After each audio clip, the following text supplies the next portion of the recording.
just let people join, give people 2 minutes just to jump in. So what's in the cabinet, Gethin, behind you? Is it just drinks?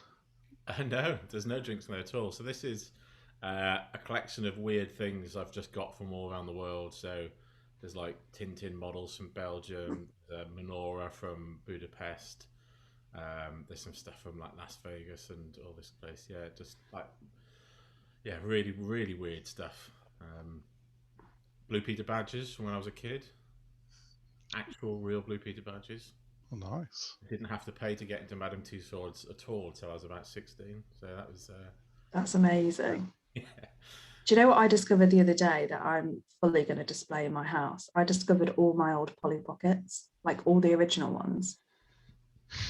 I could see all the So attendants proud. dropping off now as you start. Yeah, like what have I joined? What is this? All right, we'll get started because I think whoever's going to join is going to join. So that's good. So for those who don't know me, welcome to our webinar. Nick and Gath are going to be doing most of the talking today, but if you do have any questions, the Q&A is open, so please drop them in anytime and I will put them to Nick and Gath for you. For those who don't know me, my name is Naomi. I head up sales over at the People Experience Hub. Depending on who's on your screen and where, to my left is Nick and below me is Gethin. Nick, if you want to introduce yourself. Yeah, hi, I'm Nick. I'm the CEO of the People Experience Hub. Background working for companies like Tesco, Carlsberg, Associated British Foods before going out and doing my own thing. I've known Gethin for quite some years, I think. I can't think how long.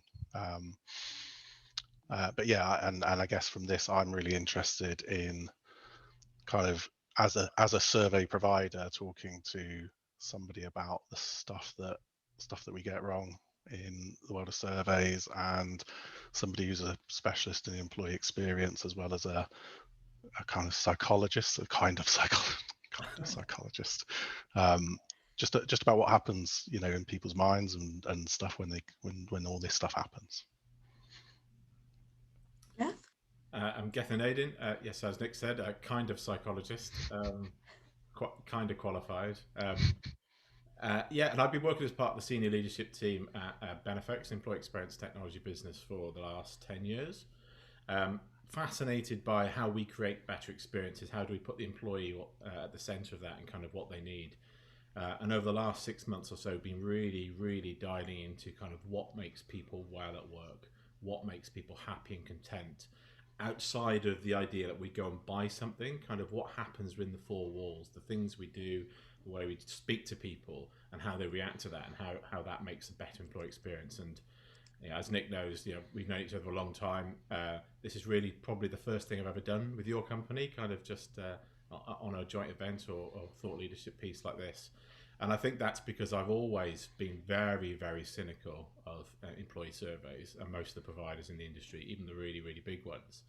And I think the conversations we've been having recently about the part that employee voice plays in the experience has really started to get me to this point of, actually, with a few tweaks, I think we can get surveys to a really, really strong place. And you guys and many people listening are probably already at that place, but I think if we can kind of share some of this, how do people react, and that psychology of completing a survey and the feeling of doing that, I think that might get us some good results, I hope. Excellent. We'll just jump straight in, shall we? Because I guess I've got a question then, which is, the title of this webinar was The Problem with Your Employee Survey. So what is it? What's the number one thing, or what are the things that we are getting wrong with employee surveys? I mean, it's a big question. I think instinctively, the way my immediate response to that question is kind of, before we kind of get to the problems as I see them, we should look at kind of why are we running them in the first place. And it feels like they've become a bit of a hygiene factor at work rather than a kind of really strategic, thought out part of the employee experience. And something I read earlier this month, late February, Health Shield did a poll where they found that half of employees said their employer hasn't even asked them how they are or how they've been coping during the pandemic. So during the kind of real kind of stressful time of anyone's professional lives, half of people are saying, my employer didn't even ask me how I was. And obviously surveys are kind of, in my mind, kind of core to that. So I thought that was really, really surprising. But primarily, the kind of first thing that I think is wrong is, do we really get the right answer? Do we get the honest answer when we ask these questions? Because I think that what somebody tells you and what they're feeling are two very different things. Um, and I'll give you an example of, I think, how most organisations probably, or actually anyone listening has probably done this in their own lives. So you're eating at a restaurant, there's something wrong with the meal. The waiter comes over halfway through and asks if everything is okay, kind of, are you happy with your meal? And most of us will just say yes, because we don't bother with the fuss. We don't think it can be changed. You just kind of go, yeah, everything's fine. I've done it with my family where everyone then makes a joke like, why didn't you say your food was cold? And it's like, oh, I can't be bothered making a fuss. And so for whatever reason, we don't bother telling them how we really feel. But after we've kind of stewed on it, and then you go home and you might leave a TripAdvisor review saying how poor the meal was. And I think your employees are doing exactly the same thing every day. And I guarantee that anyone listening to this has sat in front of a survey and just couldn't be bothered to tell their employer what the issues were. So they just chose 8 out of 10 when you ask them how they feel about working for the company, because actually that's easier than raising an issue. But those, in that example, then those employees will leave and they'll go to Glassdoor and they'll give you a shocking rating. And I see it all the time where the employee survey data doesn't match up with what people say once they've left employment, which kind of tells me we might not be getting the truthful answers. I think that's really, I think that's really important. I'm fascinated at the moment. I'm fascinated by trust, and I'm fascinated by lots of things, but trust and that environment of trust. Because I guess what you're talking about there is, I guess there's a few things, isn't there? So, not necessarily a fear, but I don't want to have confrontation, even in a survey. I don't want to have something come out as a disagreement, because either I just don't want the confrontation, I've had a bad experience before, or I'm adverse to confrontation. But I guess as well that plays into organizational trust or institutional trust. So kind of, we've done a lot of stuff with Kentish and Co on trust within the FM industry, and one of the questions we ask is around how comfortable would you be about raising a concern outside of a survey, but directly to your manager. And it's really interesting comparing the results of how people feel about trust versus what they actually do. So what I say I'll do versus what I actually do. I guess there's a question then, which is, so you asked, why do we run them in the first place? Hygiene versus, is it a strategic model? Is it just a hygiene factor? And if it is a hygiene factor, employees are going to see that, aren't they? If it's a tick box exercise, they're going to see that. They're going to see it flow through. Well, I think it's sorry to interrupt, but just to pick up on the trust point. So I think the trust point is really important as well, because although most employee surveys are anonymous, if you don't look after a huge team, as a manager, it's quite easy to narrow down responses to 1 or 2 individuals. And I've been able to do this pretty effectively in the past, especially when there's free text comments, because you can kind of get to know the language of your team and how they kind of how they write. And I think this causes a problem because something in psychology called social desirability bias kicks in. And that's the idea that an employee has a desire to present themselves in a positive light. And many employees don't want to be seen to be in a problem or give the impression that they're struggling or not happy. And I remember about last year or so reading some research by the University of Colorado where they found that even when surveys are absolutely guaranteed to be anonymous, social desirability bias is still prevalent because people don't think they are. And that's a big hurdle to get over, right? But to your point about trust, it doesn't matter if people know whether it's anonymous or not, if you have a really trusting culture where people are safe to speak up and are free from repercussions, and will see that feedback in the way it's intended. And I think there's something there, isn't there, around organizations having the desire to create a safe space where people are free to do that. I started my career with Tesco, and I always remember there was a layered approach to sort of the framework, capability framework, and what people did, but there was something that was there for everybody, which was, it was along the lines of, we provide an environment where it's safe to make mistakes, and learn. And it was a measure for everybody. Now, an organization of 400,000 people, it's going to be difficult to ensure that's consistent across the piece. But there's an element as well, which is signaling, isn't it? Which is saying, this is what we want as an organization. We want it to be a safe place. We want it to be a place where psychological safety is key. and therefore the survey is likely to get a better response or a more honest response. And I kind of think one final thing on that is we hear a lot more about evidence-based practice, which which says that you've got to look at multiple data points. You said before, what did people say, what did they do, is a really good way of measuring how honest your survey is. What if people said that they were going to stay, I intend to stay for the next 12 months, but actually they left, 20% of people left, but only 90% of people said they were going to stay, then you've got a mismatch there. But I guess it's about saying, actually, there are other data points, that the survey isn't the be all and end all. And if you're going to be strategic and not just hygiene, then you've got to see it as a source of data rather than just something in its own right. And it's crazy, right? Because we've got to a point where HR now consumes HR reward benefits across all of those functions. You consume so much data. We really need people to become data analytics, because you need to be able to look at data and say, okay, this tells me X. But actually, when you scrape below the surface of that, you start to think, actually, is that really giving me the right answer? And our industry is dominated by smoke and mirrors when it comes to things like engagement levels. So some really examples that I found recently, some providers I came across recently, this was really frustrating, where they were telling me they had a wage product, a wage advance product, and they were telling me they had a 95% engagement. And I was like, so you're telling me 95% of all of your customers have employees that advance their wage every month? And they were like, that's correct. And I was like, I don't believe it. I just don't believe that 95% of... I could send an email to hundreds of people saying, if you don't open this email, something terrible will happen to you. And I still wouldn't get 95% of people opening the email. And you scrape below the surface, and actually what that was 95% of the people that downloaded the app forwarded their own salaries, advanced their salaries, but only 40% of the employee population downloaded the app. So actually what you're then starting to see is actually, okay, so that 95 is probably more like 50%. Actually, in reality, it's probably more like 40%.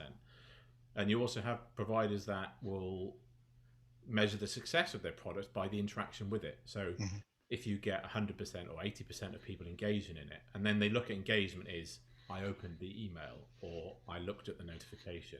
And I said to somebody the other day, it's like, if you've got a shop and 1,000 people come through the doors of the shop every day, but nobody buys anything, how is that a measure of success? What does that even tell you?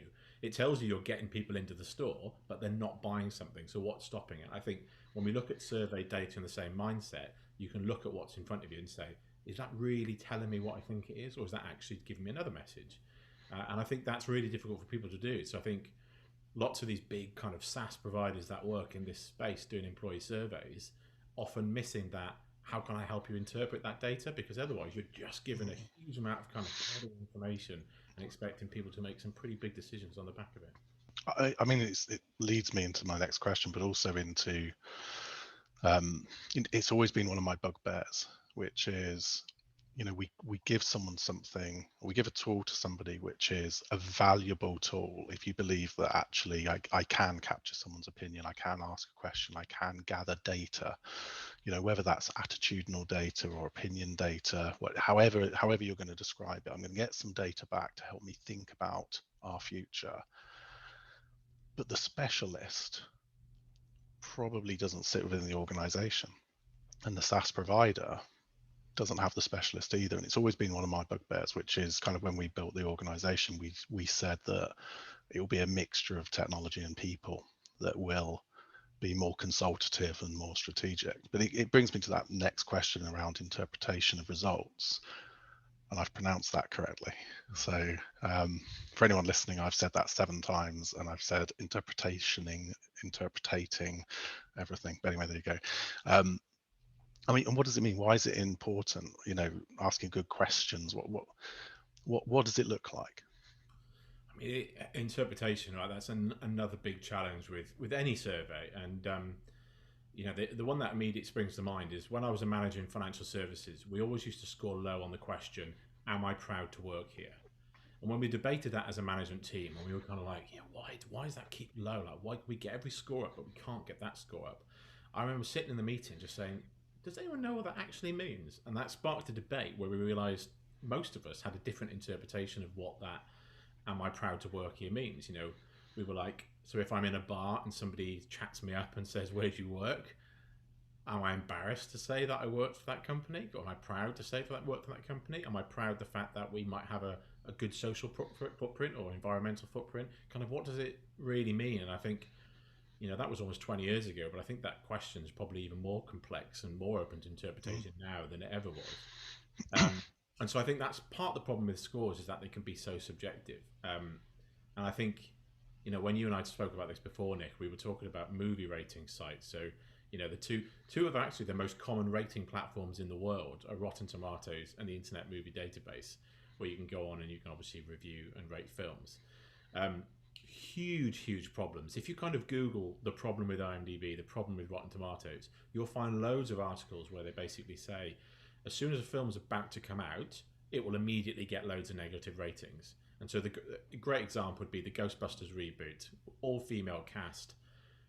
A lot of very insecure men decided to go and rate that film really low just because it was an all female cast and it was a reimagining of the film. So it started off with really low ratings, and then when people watch the film, people quite like it, and they go on and say, "Actually, it's better than I expected." It still doesn't boost the score up to where it probably should be, and where the society basically rates that film. And so when you look at kind of what makes a good score on some of those things, I was looking at it before we did this call. Home Alone 2 and Sister Act 2, genuinely two of my favourite films of all time, score really low on Rotten Tomatoes. And so I'm looking at those, I'm kind of thinking, they're genuinely two of like my top 20 films, and they're scored really low. And so that's, the subjective nature of that art, I guess, is part of that, because what I think is good, you might not think is good. But I think that interpretation of scores is really interesting as well, because we know when we look at things like NPS scores, Americans are much more generous with their NPS scores than Europeans are. So where a European would say 7 out of 10 is pretty good, an American would be like, oh my God, no, that's an 8 or 9 out of 10. And I'll give you a really good example. This happened last week. Me and my partner shift from HelloFresh to Gusto, the like home meal kits. We had a really nice meal, something like prawn risotto or something like that. And my partner was next to me. He goes, "Oh, you can rate the meals now. What would you give that?" I'd give it 4 out of 5, and I said 3 out of 5. He said, "I thought you liked it." I was like, "I did like it." He said, "So why are you only giving it 3 out of 5?" And I was like, 3 out of 5 is a good score. And he said, "Well, 4 out of 5 is, I think, what it is." And I was like, for me, 5 out of 5 would be, that was so nice, I want to eat it straight away again, immediately after finishing the first plate. 4 would be, I'm really looking forward to that, let's order it again, I want it again next week. 3 would be like, if it turned up tomorrow, I wouldn't cry about it, but I'm not going to kind of massively go out my way to order it again. And I remember going to the office and writing this down, because I was like, this is what we're talking about next week. It's kind of, it absolutely makes no sense that those digits and sliding scales, hugely open to interpretation, aren't they? And it's one of these, and again, it's one of these things around, if you want to have results that you can interpret, if you want to have analytics, it's the old adage, isn't it, which is garbage in, garbage out. But if you want something that's meaningful, I mean, Rob Robson, our director of people sciences, just put a blog out around, thinking about scales and how to do that, and some of the downside of some of the bigger scales. So, a 10-point scale that is anchored at the start and the end has a lower median than any other scale. Has more dropout and survey fatigue. And yet we see it so much in survey design around people wanting that, because there's more nuance. We see that if you anchor against statements, that if you say to somebody, which of these statements most reflects your answer to this question, you get a better response from somebody, because they really understand what it is that you're asking for. And I think as well, it's stuff like, I just want to say, by the way, Drop Dead Fred has a really low score on Rotten Tomatoes, which is Whoopi Goldberg. I'm just it's just awful. Like, I'm just but and NPS is, I mean, NPS is one of my bugbears. It's, I've always said it's a hill I'll die on. We will never have eNPS on our platform, because it's fundamentally a flawed metric, because just because of its design, it's not designed to have iterative improvement. It doesn't measure change over time. It doesn't give you good results. So why would you use it other than gimmick driven, sizzle not sausage, the client wants it, so we're gonna put it in our platform and sell it. It feels it feels wrong to do that when you know it's going to give you a half-assed result, if I'm honest. I always remember back in the day when I was working in-house, I used to own company cars for a period of time, and I always remember my account manager phoning up and saying, we're doing the quarterly review, I've got some questions to ask you. How happy are you with, how satisfied are you with, and similar to that, how happy are you with, how we deliver cars to your employees? And I said, yeah, no, that's a strong 7. And it just went quiet, and it was like, well, why wouldn't that be an 8 or a 9 or even a 10? And it was like, well, let's be honest, you're delivering a Mondeo or a Golf to somebody's house, you're pushing the keys through the cat flap and leaving it on the road. So, it's not concierge, it's not high end, which would give you a 10. And she basically said to me, if I don't get a 9 or a 10, it goes straight to our board for investigation. And I got on famously with the account manager. They did a great job for us as a company. So in the end, I just sat there and went, well, that's a 9, that's a 10, 9, 9, 10, which just makes a mockery of the process of asking for stuff. And I think as well, stuff like, how do you then turn that data into something that you can visualize? Because let's be honest, you talked about data analytics and that we are consuming more and more data. And therefore we've got to visualize that. How do you take so many different ways of asking a question, putting a scale in for a question, and turning that into something that people can look at and instantly say, I can see where our problem is. I can see that the issue we have here is people in their first year of employment, or we had a client which was people in their second year of employment seem to leave at a higher rate than anyone else, and being able to go in and actually explore that, and with data visualization be able to ask questions that translate nicely into data viz, that you can then say, this is where the problem is. That's got to be how you interpret those results. I think it's also like, why are you asking the question, and really get into the. So when you look at product design, is a great example. So if you're designing a product, famously product designers will look at the kind of 5 whys. They'll ask themselves 5 questions, like, what problem am I trying to solve? This, why am I trying to solve that? Like, and you kind of and there's a Harvard professor called Theodore Levitt who famously said, when you're shopping for a 1/4-inch drill bit, you don't want a 1/4-inch drill bit, you want to make a 1/4-inch hole. And so this is the idea that, somebody's not wanting a drill bit. Their real problem is they need to make a hole for whatever reason. So that's why they buy a drill bit. Now, I kind of think if you expand that out further, you kind of start to follow that backwards. And you're like, why do they want to make a hole? They want to put up a shelf. Why do they want to put up a shelf? Because they've got too many books. So actually, the real problem why they go into B&Q and buying a drill bit is because they've got too many books, or they don't have anywhere to put their books. And so when you start to kind of peel that backwards, you start to really get to, okay, what are we really trying to find out? Like, what's the real issue we're trying to discover? And I wrote an article for HR Zone about a year or so ago where I looked at, after watching 4 in the Bed, which is a television program on Channel 4 in the UK, and every night somebody stays in a different person's Airbnb, and then they rate it, and they'll kind of give them a score on what the hosts were like, what the breakfast was like, what the facilities were like, was it clean, did you get a good night's sleep? About 10 questions. And then there's always a big dramatic pause before they get to the final question, which is, would you stay here again? And so that question, to me, almost eclipses everything else that we've asked. Because that question is, on the balance of everything, it doesn't matter if you thought the hosts were a bit rubbish, but the breakfast was amazing, you would come back here again. And as a business owner, that's the thing you're most interested in, is, were you happy enough that you'd come back again? Now, there's things within those answers that you can fix and improve, clearly, but actually, on the balance of everything, the person would be happy to return. And so I almost feel like in many cases, that's the most important question. So we don't really need to be asking the other questions. And in an employee context, it's like, one thing that really frustrates me is this question about pay. Are you happy with your pay? All the research says that people will always say no to that, because they always think other people are more than them, regardless of what industry you're in. People have this idea that, oh my God, the next person's earning more than me, and that's a secret, I don't know about it.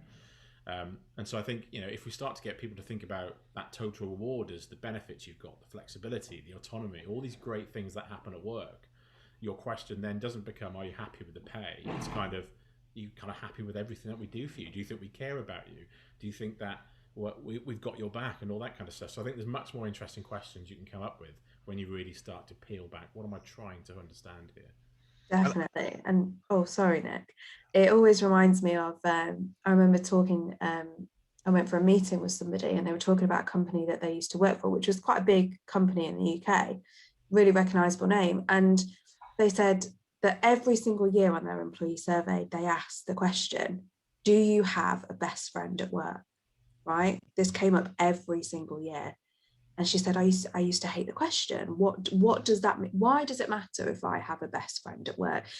And what they were actually trying to get to the bottom of is, do you have somebody at work that you could go and talk to and confide in? And it was more of a well-being question. So when you like delved down into it, it was more, do you feel like you can talk to your managers, or do you feel like you can talk to your peers? But the way that the question was phrased, and they always used to get such a low score on that question. And it wasn't that people didn't have people to go and talk to or confide in, or that they couldn't talk to their managers. It was just simply the way the question was asked. You know, do you have a best friend at work? You know, that the interpretation of that question is so different. You know, your version of a best friend and my version of a best friend would be completely different. And every time we talk about interpretation, I always think about that. You keep saying interpretation like it's mocking the fact that I very rarely can say it.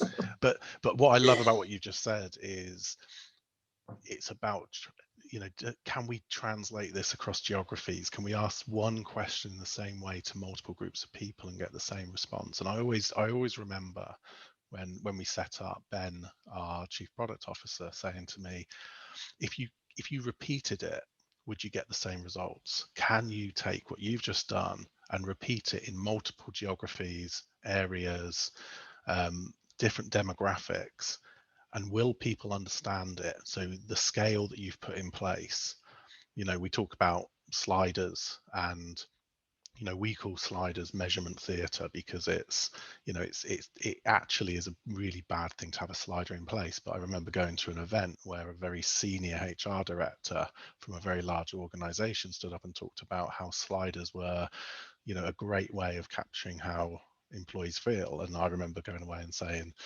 well, this is something we should definitely do. And, you know, the answer was no, we're not going to do that, because actually you can't repeat the experience.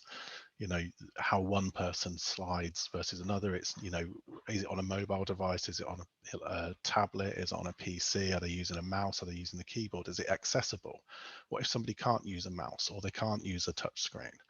You know, what if somebody is visually impaired? Can you repeat what you have just done and guaranteed to get the same result across different groups and demographics? And I think there's part of me which says, there's that famous Gallup statement, which is 30% of people are not engaged, or something like that, you know, or are engaged, and 70% are not engaged, based on a metric which is a little bit odd at best. And then they've also made a statement which says engagement over the past like 10 years hasn't changed in organizations. And there's part of me that wants to say, well, of course it hasn't changed, because we're not using something that's repeatable. We're not fixing it. We're not changing something for people. There's been a good statement in the chat around employee experience and, you know, brand ambassadors, and then what they do. Netflix had moved away from NPS. So Netflix moved away from NPS, saying, would you recommend us? And they now, if ever you go on Netflix and you use it, you'll see, rather than would you recommend us, they say, have you recommended us in the last 4 weeks to your friends and family? And I remember seeing that as part of our research into eNPS and why maybe we don't want to do that.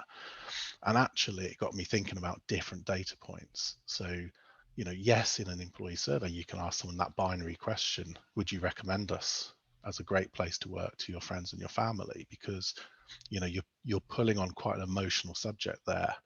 And, you know, your friends, your close friends and your family, would you actively go and say, come and work in this organization? And then you can look at, did the employee referral scheme match what they've just said? I think it's a really good comment about brand ambassadors. So you look at me, so senior member staff at Benefex since we were kind of 20 people. So I mean, huge growth, huge change. I've continually remained pretty engaged during that time. You know, the reason why I've been there for such a long time is because I obviously genuinely believe that they're doing great things and a good supportive environment. If they were to ask me whether I would recommend Benefex to work to any of my friends and family, my answer would be no, because I do not want to work with any of my friends or family. I don't want to be in a situation like I've been in when I was 23, where I managed one of my housemates, and it's a horrible situation.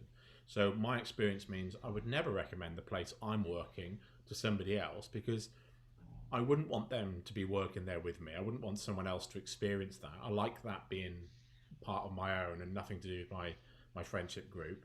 But I also don't want to be responsible for a failure in my recommending somebody and that person hating it, because cultures are subjective, right? What I think is brilliant gives me everything I want. Somebody might not like. So again, that the interpretation of just that question alone, which is a really common question, right? Which is, might be, are you proud to work here? Would you recommend us? That kind of stuff. Would I recommend you to a product person? Would I recommend you to a HR person? Would I recommend you to a business that wanted to make their employee experience better? 100%. But would I recommend, if you know me, to come and work with me? Probably not. For those reasons, and they're personal reasons, which is nothing to do with how I view the company. And stuff like that as well. I mean, even stuff like, and I think understanding that's important, because then what you can do is apply a little bit of insight or a little bit of knowledge to that, to say, well, even if we're going to ask that question, it's not the only question, and we have to take into account when somebody answers this, that they're going to answer in various ways. What we now need to do is actually, how many people refer people into our business, and if it's low, then what's going on there? And I've seen people put financial, if you refer someone into the organization, we'll give you £500. Well, in that case, why, I'm on a low income, why wouldn't I refer somebody into the organization and get the £500?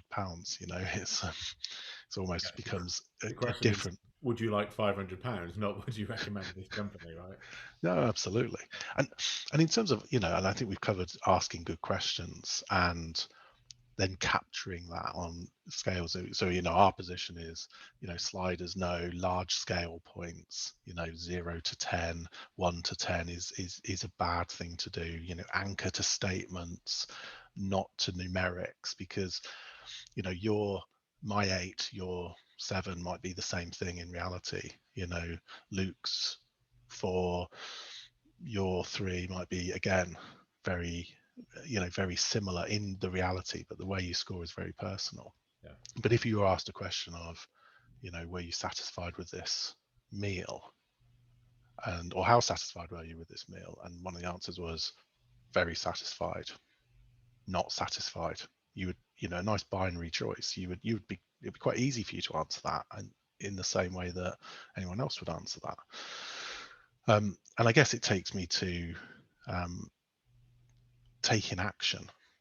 So one of the things that we've talked about before is, so we're running a survey. We've decided it is going to be strategic and not just a hygiene factor. We're going to design our questions well. We're going to think about the scales we put in to capture the results. We're going to think about interpreting that and changing that into data visualization. We're going to think about the support that we need. But ultimately now, at some point, you've got to take action. So what does taking action look like? What happens to somebody? I guess I'm playing to the psychologist now, which is what happens when something doesn't happen, when nobody takes action. I mean, it's you get disengaged really, really quickly, right? So we talk about that disengagement, and I would say lots of that disengagement is because I don't feel like the company cares what I think. I don't feel like I'm part of the business. I don't feel like my contribution is valued.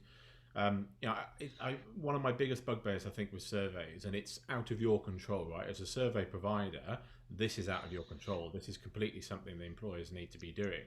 Obviously, you'll have experience that you can support them with. And I think this is what's missed, is that you don't buy a product like a survey and then just let it tick over year to year and walk away from it. I think swift action has to follow. And if it doesn't follow, what is the point in asking the question? So that pay example, you ask if, and I've genuinely seen this in the last 2 years. I've seen this actually example happen at a big employer. You ask somebody if they're happy with their pay, and they say no, and then at an all company event, they've said, "Oh, look, this is the worst performing score. We want to be open with you. This is the worst performing score. You know, 80% of you said you're not happy with your pay. We just want to let you know that we benchmark against the industry. We think the pay is fair, so we can't do anything about that." And I was watching this happen and go, so why are we asking the question? You already knew you couldn't make any changes on the back of it. So if you're asking somebody and then saying, no, we can't change that, that's a really frustrating experience for an employee. But I understand that happens, right? There's no magic money tree. There is a limited resources, so you can't always give the pay rises. So you need to be mindful of, am I giving somebody the opportunity to speak up because I want them to have a voice or their opinion? But if I'm not going to listen to it, that's actually a frustrating experience for the employer, and that will harm engagement.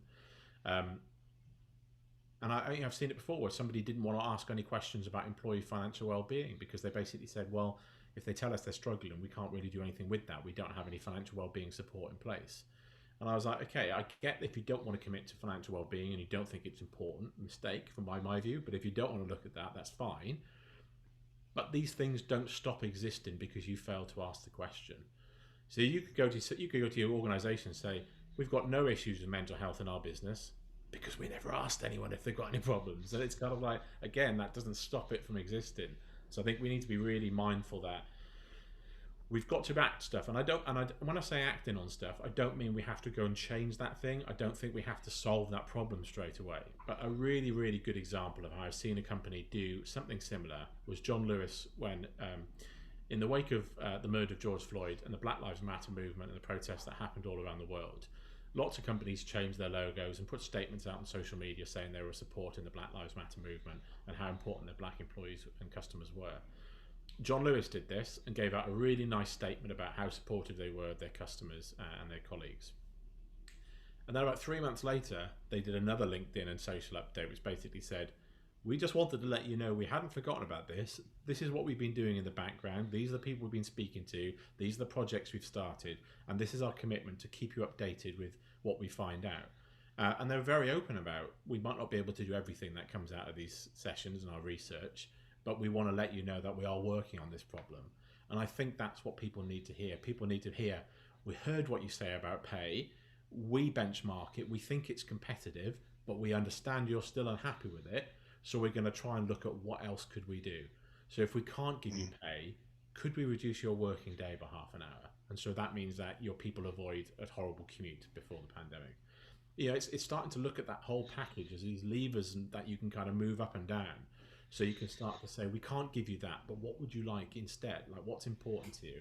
And I think most organizations will start to find out that actually there's a pretty simple things you can do that will make people happy. And I think this is, I think as well, this is one of those points about people being, I guess, time poor. So when you know, if you go and take a question and ask a question in amongst maybe 20 other questions, but you don't have a lot of time to start connecting dots and thinking about that, you just take that binary approach, don't you? This is good, this is bad, we can't do anything about it, tell people, move on to the next thing in the list, because you're trying to solve something which you can solve. So you're trying to chomp up the list a little bit to find something that's a little bit more either in line with the strategy you've already got in place or that's more palatable to the spend in the organization. And I guess that's always going to be the risk, isn't it, when you say, I'm going to buy a platform and it's got a preloaded set of questions in it that are, you know, fairly mechanistic and therefore give me benchmarking, but they're the only questions that we really ask. Or in terms of taking action, I really liked what you were talking about in terms of that cadence that says, you know, if you're just letting it tick over, if you just set your pulse survey to run, can you take action against that? If it's just running in the background, people are giving you data, they're telling you this is good and this is bad, this is average, but can you actually respond to that every month? Can you respond to that every fortnight, every 2 months? What's the rhythm of your organization? What does actually because every organization is different, isn't it? And if your organization is actually, we've got a lot of internal process to go through. So when we get a survey, we probably need 3 months to really go through that, take that through the tiers and respond to somebody, then a monthly pulse survey isn't going to help us here, because our cadence needs to be every 4 months, or every quarter. We need to run this every 3 months. Like I say, if they identify a problem that needs to be fixed, if you can't fix that within the first month, but you're going to be able to fix it, by the time you ask the next survey, unless you've done a good job of telling people we're working on this, you've got that person saying, well, I told you about this 30 days ago and you've done nothing about it. So I'm going to mark you even lower this time to try and make my point that I'm really unhappy about this thing. So you drive some false results because you're not seen to be acting quick enough. And I think the benchmarking stuff, I think, is really fascinating as well, because it's like, why are we so obsessed with benchmarking, right? When I think about the employee experience, and I wrote about this a lot in the book, which is this idea of, we're not competing with anyone. All you're doing is trying to get the one employee that's working with you to give them a better experience than what they've had before. So your only benchmark is the job that they've come from or their best experience at work to date. That should be your focus. It shouldn't be what this other company is doing. You are a unique business with your own kind of benefits, your own kind of, there's a great place to work for different reasons. And you can just get lost in benchmarking, because if you're competing with a Netflix, in your example, they're probably, nobody's really competing with them that well. Actually, there's a few, but if you're competing with a Netflix, for example, you can get really obsessed with the fact that this huge business who can pay people a lot better. And I've seen it with digital companies. I was speaking to a digital company from Brick Lane about 2 years ago, who were saying that they were struggling because they wanted to get the talent from Deloitte, digital experts and consultants from Deloitte, but they couldn't give them the pay and the benefits package. And they're like, we're really struggling to recruit people. And they were benchmarking their benefits package against Deloitte. And I was like, you're a 200-man digital company on Brick Lane. They've got big shiny towers in kind of Canary Wharf and all over. You will never compete with them on that basis. So you try and find the things that you can offer your people that they can't compete with. It's like, you can give them cool offices and you can give them more flexibility because you're smaller, and you can be more agile in your approach to everything. And that should be your benchmark, is what do we, and it's like our lives, right? There's no point in me benchmarking my life against yours. I don't have kids. I don't really want kids. I've seen my brother have nephews, and that put me off kids for life. I don't really want kids, but you've got kids, you've got a dog, I've got a cat. If you and I wrote down what we think makes a successful life, it's probably going to be a little bit different.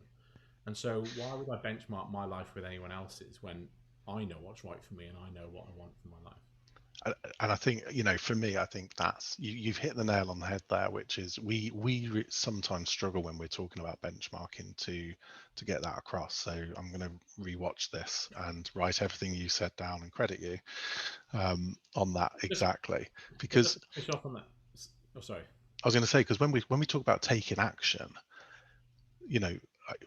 my experience says that when people go to take action, they decide whether something is worth taking action. When you give them a benchmark, it changes that perception where they're from. They're anchoring to different numbers. And we did some work for a logistics company, and the result was fairly low trust within the immediate management population, that was causing a few issues around the overall employee experience, that we could see that. But when you benchmark it against the industry, they were probably on point with the industry, because the industry had a lower trust metric anyway. So immediately, the managing director was there saying, well, this isn't something that we need to concentrate on immediately, because we're on point, we're in line with the rest of the industry, whereas these are the areas where we're below. And the benchmarking just sent them down the wrong route. And it was actually the HR director and the CEO sitting there saying, well, hang on, I'm not happy.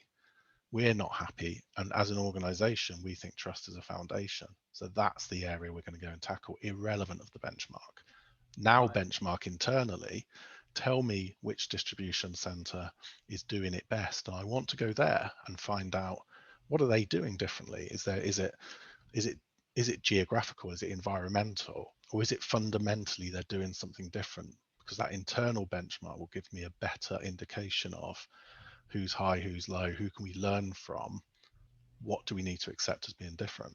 And in my 20 years of doing this, the answers to those questions will always be things that are pretty an organization can change pretty easily. You'll find out that, oh, actually there's an individual manager that everyone likes. And why does everyone like them?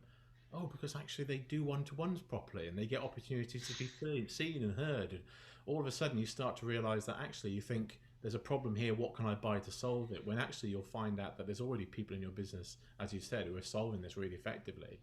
And that data can help you to get to those people, especially if you're a really big company, right? You can start to work out what's doing really well. And that kind of data is used so much in marketing terms. And, we did some research at Benefits with King's College London a few years ago, and overwhelmingly the experts at King's College London were saying HR need to think more like marketeers. And I remember seeing a people experience people analytics conference once where I think it was the reward or HR leader at Avon said, I can tell you to the minute and the second how many lipsticks we sell around the world every couple of seconds, but I couldn't tell you whether our employees are happy or not. And so it's like they need to start thinking about employees are a really big expense, right? And people hate using the word assets, and I think I used to be on that train of people saying they're assets, but I think when businesses think about employees as this kind of big cost center, as assets, and if you look at the definition of asset, it's a person of value. So we're not saying they're not people by calling them assets. But when we start to see people as that kind of investment, and we see them in the same way as like customers, then you start to really think about, okay, so if you're coming into my store, how do I get you to have that great experience? And so you've got people like Hollister who dim the lights because they've worked out that makes a more comfortable environment and makes people more happy and makes them more likely to buy. They'll spray aftershave and perfume through pipes, and loads of shops do this now. They create this atmosphere. Supermarkets do it, right? So there's loads of psychological theory about how supermarkets are designed to make you spend more. You hit the fresh fruit when it comes in because you get this nice feeling of natural environment and healthiness. And then you're drawn to the smells at the back of the store. The bakery's always at the back of the store. So we design stuff around customers because we know what gets the best out of that customers or gets them to do the things we want them to do. And I think we just need a little bit more about that with employees, thinking about actually how do we really think about what's the data telling us, and how do we make a better experience using that data. I think that's really important because the whole work design. I've got a copy of the ILO book around workplace measurement. I used to own workplace measurement back in the day. And the 1952 book talks about workplace design, designing a workplace where people have areas where they can relax. It talks about the colours on the walls and the different environments. If you have a production line environment, then these colors are better because they're muted and they allow people to concentrate on what they're doing. In these environments, use these colors. That's 1952 thinking, and somewhere down the line I think we've confused everything with bright, shiny and gimmicky. I guess I'm just aware of time. We've talked about a lot of stuff, so I guess the final question is, if you do want to have a successful survey, if you are going to run a survey, what is it? What do you have to do to make sure that this is going to work? We've talked about everything from making sure you're doing it for the right reasons to how you're going to do it. But yeah, so my question there is, so if you do want to have a successful survey, what do you think we should be doing? I think fundamentally we need to be more aware and strategic of kind of how we're rolling out and designing surveys. I think they're a really important part of how we design people's experience at work. It's a really important part of well-being, having a voice and feeling like you're listened to and you can contribute. So surveys are a really important part of that kind of subjective well-being at work. I think we need to think about how our questions will be interpreted. So try and put ourselves in the shoes of the employees. As you mentioned, there might be cultural differences associated with how we interpret different things. As I mentioned, Americans are more likely to be optimistic, rating stuff on a 1 to 10 than Brits are, according to the research. Our experiences are relative to the kind of ourselves, and so that plays a really big part. So, for example, I read something recently that said 50% of the UK say that if you're earning over £50,000 or more, you are rich. Yet when you ask those people who are earning £50,000 a year whether they're rich or not, they think you need to be earning over £100,000 a year to be rich. So again, that really kind of relative, subjective nature of stuff based on our own experiences. You mentioned trust. I don't think anyone will ever tell you the truth if they can't trust you. So if you want an honest answer when it comes to your survey, you have to create this culture that ensures people aren't afraid to tell you what's wrong, and they're not worried about their negative views counting against them. And so I think unless we get the truth, there's no point. There's genuinely no point in running a survey. And as I mentioned, following up, when you run a survey, people have to see that completing it is worth their while. And if you think about that restaurant example from earlier, if I left a negative TripAdvisor feedback, but then ended up going back to that restaurant and giving them a second chance, if nothing had changed and they hadn't listened to the feedback that I gave them, I would go even further back into this negative feeling towards that restaurant, because it's like, I feel stupid because I gave them a chance and they just let me down again. And so I think employees need to see that you've listened and that you're willing to take action, or you'll do everything you can to take action. And as I mentioned, sometimes you can't do the things they want, and you won't have the money or the resources to make the changes, but you can show that you've listened. So part of that action is acknowledging what they've said. And I think even just letting people know how close you might be to making those decisions is really important. And I think that action stuff is really, really important. So I just very quickly found this piece of research a few days ago.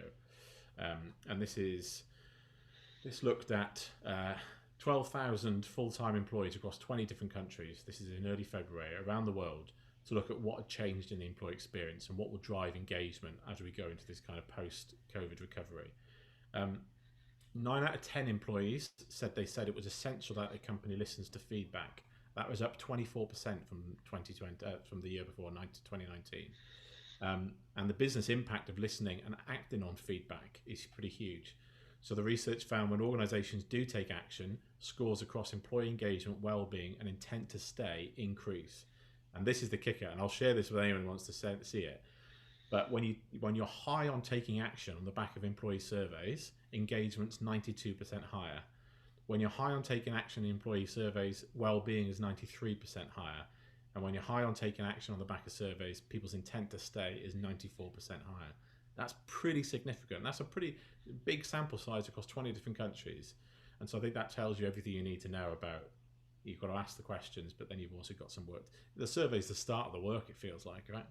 Yeah, no, absolutely, it's huge. And I think it's kind of that, be more strategic, or make sure you are strategic in what you're doing, design it well, understand it well, and then do something with it. I think, those points are really important. And I guess if we look at whether, who owns the survey, HR, typically in our experience, HR own that survey relationship, design, deployment. But one of the things we found as well is that where there's big collaboration in an organization, both within the operational teams as well as the HR support teams, but within HR as well. So ensuring that, this isn't run by the HR team, it's run by the HR team, the comms team, the learning and development team, the talent and resourcing team, rather than it being a, what do you guys think we should be asking, more of a, we're going to communicate well, we're going to deploy it well, we're going to understand it well, we're going to leverage the skills within our broader team, and not make this a HR thing. Managers are enabled and empowered to understand what's going on, that they can ask questions. We talk about trust, and one of the things we as a supplier have conversations a lot about is we're a third party. How do we store data? How do we manage data? For one client, they asked us if we would go to 4 of their factories and meet with their trade unions and sit down and take them through our systems and how we process data to support that. And I think that's the other thing as well. It's that collaboration. If you're working with a supplier, whether that be employee benefits, recognition, surveys, payroll systems, that collaboration is the thing that will make it successful. And it can't be a single department thing, can it? It's got to be everybody in this. Yeah, I completely agree. The employee experience, I think, is everyone's business, right? We're all in it. If you work for a company, you have a responsibility. And you have consumer loyalty teams, you have customer experience teams in many businesses that are surveying customers, who are kind of gathering data, interpreting that data. So as you mentioned, use those experiences. Design your survey and just get your marketing team to look at it, because they might have a pretty good view of actually how this stuff's going to be interpreted. It don't exist in a silo. I think success, when it comes to the employee experience, sees it as everybody's business. And I think as soon as managers understand that actually completing this survey is really important, because well-being is really important, so finding out the issues are really important to us as a business. And if managers understand that, they encourage people to give honest and truthful answers. And so I think you really need to kind of get everyone involved with, why are we running this? Why is it good for the business? Why is it good for managers to find out what's wrong? It's not about tripping them up. It's about getting managers to be better at their job as well, and explaining to somebody that, if we can find out what the issues are, we can solve things. These aren't going to be used as a tool to hit somebody with. They're going to be used to support everyone to make a better business. And I think that's a really important message to get across. Oh, brilliant. And I guess, and I don't know if we've had any more questions come in, but I guess to summarize, we led with what's going wrong with employee surveys, and I think, if we look at the opposite of what we just said, what's going wrong with employee surveys, it sounds like it's people don't know why they're running them, poor design, question design, poor interpretation of the results, poor scales, not taking a collaborative view, not thinking about the employee experience as a broader thing that everybody gets involved in. Gimmicks, these are the things that will distract your people and your results from the employee survey. And if you genuinely want a good employee experience or a great employee experience, you have to design that. And if you design that, you've got to know what's going on in an organization. And I go back to the first time I ever heard employee experience as a term, and it was from you, Gethin, was, it's quite a few years ago, but it's now become an almost everything statement. Everything is an employee experience thing. But let's just be honest. The employee experience is that start to finish, when the candidate logs on the website for the first time to look at vacancies, when they apply for a job, when they get the job, when somebody walks in the door. Does the computer work? Do the toilets work? Liz Kentish from Kentish & Co used to say to me, it's about toilets, it's about carpets, it's about car parks, it's about the coffee machine. These are the things that are actually important to people. And I think, just to kind of finish off on that, so I kind of designed what I think the new employee experience should look like, kind of designing a people strategy for new outcomes. I shared that on LinkedIn last week. So if anyone wants to add me on LinkedIn and find that, please do. But you will see in that the critical role I think employee feedback plays as the kind of 7 things that will make a great experience at work. Because I get toilets are important. Anytime I go to a restaurant with my mother, she goes to the toilets first of all. She doesn't like the toilets. We end up having to leave. So people think toilets are really important. But there are some fundamental things that are really important. And listening to employees and taking on board what they say is a very, very core piece of the employee experience. Well, you've mentioned a few things, and if it's okay, may we share those after this? So get some links from you. We'll share that with everybody. And I guess we're coming to 1 minute. Oh my goodness, we are on time. So just before this, by the way, me and Gethin were talking about Gethin's podcast. He invited me to the podcast. Was it 25-minute, 30-minute podcast? What did we do? I think we did like an hour and a bit. An hour and 5 minutes or something like that. So I stopped listening about half an hour into it, and you just let you carry on talking. So I've never listened to it back, so I don't know what you said. I listened to the last 30 minutes. It's amazing.